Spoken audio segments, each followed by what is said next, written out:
আসসালামু আলাইকুম।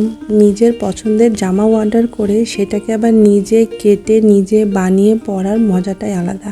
তো আমি সবসময় আমার জামা কাপড় আমি নিজেই তৈরি করি এবং আমার আম্মুরও জামা আমি নিজেই তৈরি করি।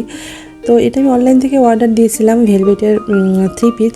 তো সালোয়ারটা বানানোই ছিল, 3 পিসটা আমি নিজেই বানাবো। তো আমি এর আগে আমার মেয়ের ভেলভেটের অনেকগুলো ড্রেস বানিয়েছি, কিন্তু আমার নিজের হচ্ছে সালোয়ার কামিজ মানে ড্রেসটা আমি কখনো বানাইনি ভেলভেটের। তো তারপরেও একটু টেনশন লাগছিল, তারপরে আমি নিজে থেকেই বানালাম। আর আমি টেলার্সে কাপড় দেওয়া পছন্দ করি না, কারণ টেলার্সে অনেক বানি চাই। আমার মনে হয় যে 2টা ড্রেসের বানি দিয়ে একটা সুন্দর ড্রেস হয়ে যাবে, আমার সেটা মনে হয়।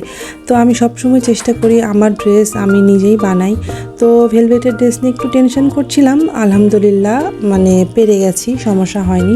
আর এটা হচ্ছে হাতা। তো হাতাটা একটু জোড়া লাগবে, মানে আমি যেহেতু একদম ফিটিং হাতা বানাবো না, একটু ঢিলা হাতা বানাবো। দেখলাম যে ফিটিং বানালে অনেকগুলো কাজ মানে হচ্ছে বাদ পড়ে যাবে, নিচে যেহেতু একদম বর্ডার করে কাজ দেওয়া রয়েছে। তো আমি একটু নিচের দিকে যে মাইক হাতের মতন করব। তো উপরের দিকে একটু হচ্ছে জোড়া পড়বে, তো আমি জোড়াটাও কেটে রেখে দেবো। তো সব কিছু করে নিলাম, করেই তো আমার সঙ্গী, আমার যে কোনো কাজের সঙ্গী হচ্ছে আমার চা। তো আমি গলাটা সেট করে নিয়েছি, ভিডিওটা করতে পারিনি। তো এখন আমি জামাটা সেলাই করে নিচ্ছি, আর হাতার যে জোড়া পড়বে সেই জোড়াগুলো লাগিয়ে নিব। আসলে কি যে দুটো বাচ্চার মানে সামলিয়ে এগুলো কিছু করাটা আমার কাছে খুব বেশি টাফ হয়ে যায়। আবার কোনো কিছু না করে বসে থাকলে ভিতরে একটা গিল্টি ফিল হয় যে কেন বসে আছি, অন্যেরা তো সবাই সব কিছু করছে, হয়তো বা আমার দ্বারাতে কিছু হচ্ছে না। সব সময় আমি এই জিনিসটা ফিল করি। তারপরেও আমি চেষ্টা করি যে ওদেরকে পর্যাপ্ত পরিমাণে সময় দেওয়ার পর আমি এগুলো সব সময় নিজে থেকে কিছু করার চেষ্টা করি। তো জামা কাপড় বানাতে আমার একটা জামা বানাতে দেখা যাচ্ছে 2-3 দিন সময় লেগে যায়। কারো অনেকে আছে এটা নিয়ে হাসাহাসিও করে, মানে আমার রিলেটিভের মধ্যে বলে এক একটা ড্রেস বানাতে তো 1-2 ঘন্টার বেশি সময় লাগে না। তো আমি বলি আমার 1-2 ঘন্টা না, আমার 1-2 দিনেরও বেশি লেগে যায়।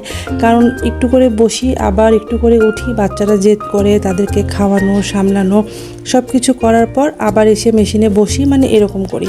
তো এই তো হাতটা তৈরি করার পর হাতটা এখন এগুলো এক্সট্রা কাপড় ছিল সব কেটে এখন সাইজ করে নিব। তো আমার এই অভ্যেসটা বরাবরেরই, কারণ আমি বেশি কাপড় রাখি, পরে যদি মনে হয় যে এটাকে কেটে বাদ দিব তখন আমি কেটে বাদ দিই। কিন্তু কাপড় ছোট হয়ে গেলে ওটা আমার কাছে একটা বড় টেনশনের কারণ হয়ে দাঁড়ায়, কারণ আমি খুব বেশি ফিটিং জামা ফিটিং হাতা কখনোই পরতে পারি না। আর এখানে আপনাদের একটা নতুন ট্রিক শেয়ার করব। এই যেটা সাইড ফাড়া দিচ্ছি আমি, এই সাইড ফাড়াটা হচ্ছে একদম নিচ পর্যন্ত সেলাই করে নিয়ে চলে যাব। উপরে সেলাইটা থেকে একটু মানে ওভারলক করে দিয়ে নিচের দিকে পুরোটা নিয়ে চলে যাব। এটা সুতি 3 পিসের ক্ষেত্রে করলেও যখন আমরা সাইডের ফাড়ার যে ভাঁজটা দিই সেই ভাঁজটা খুব সুন্দর হয়ে নামে। তো আমি ভেলভেটের কাপড়ের ক্ষেত্রেও ঠিক তাই করলাম। ওটা নিচের দিকে নিয়ে যেয়ে পুরভাবে 2 দিকে সেলাই করে নিলাম, নিয়ে এই তো মাঝখান থেকে সেলাই করে তখন আমি মাঝখান থেকে এই ভেলভেটের পুরো যেটা মাঝখানে একটা বড় সেলাই দিয়েছি, এই যে এই সেলাইটা আমি কেটে দিব। এই সেলাইটা কেটে দিলে হবে কি, তখন আমার মানে হচ্ছে এই যে সাইড ফাড়াটা সুন্দরভাবে মিলে যাবে। আর এই যেখানে দেখছেন যে ছোট বড়, এটা যখন হয়ে যাবে তখন আমি কেটে এটাকে আবার সমান করে নিচের দিকে মুড়িয়ে নিব। তো এই তো আমি ওটা কেটে নিলাম, কেটে নেওয়ার পর জাস্ট আরেকটা সেলাই বাকি ছিল, ওই সেলাইটা দিয়ে দিলাম আর আমার ড্রেস রেডি। আর এই যে আমি একটু বেড়াতে যাচ্ছিলাম, তো একদম ম্যাচিং সব কিছু হয়ে গিয়েছিল। ড্রেস আর সালোয়ারটা তো বানানোই ছিল, আর আমার এই শ্যুটা আগে থেকেই ছিল। তো দেখলাম যে আলহামদুলিল্লাহ ম্যাচিং হয়ে গেছে। যেহেতু আমার ব্ল্যাক কালার খুবই পছন্দ, আর তাই আমি ব্ল্যাক কালারের কালেকশন সবসময় রাখি, সব কিছুতে আমি ব্ল্যাক কালারের কালেকশন বেশি রাখি। তো ভিডিওটা কেমন লাগলো? ভিডিওটা ভালো লাগলে প্লিজ আমার চ্যানেলটি সাবস্ক্রাইব করে দিবেন। আল্লাহ হাফেজ।